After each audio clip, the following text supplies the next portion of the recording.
Given that x ratio y is equals to 3 ratio 2 and y ratio z is equals to 5 ratio 4, find x in the ratio x ratio y ratio z.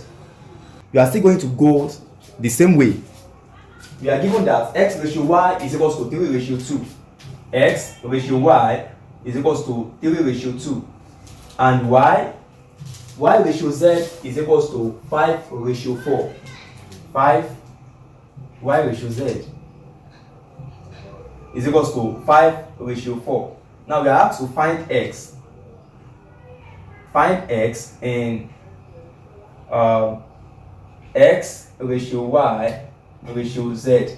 Now, the first step here is to make y uniform. You understand? You see, the letter that is common to both ratio is our target. Okay, the letter that is common to both ratio is our target. You can see that y is common to both ratio, so our target is to make y uniform. You understand? We are still going to go the same way.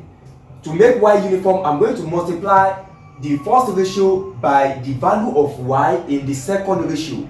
The value of y in the second ratio is 5. So I'm going to multiply this first ratio by 5. You understand? So let's go. For this, I'm going to add this multiplied by 5.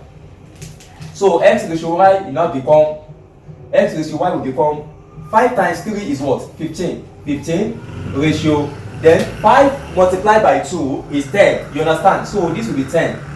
We are still going to do the same for the second ratio also. I'm going to multiply the second ratio by the value of y in the first ratio.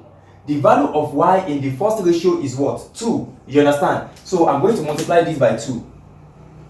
So y ratio z will now becomes 2 multiplied by 5, that is 10.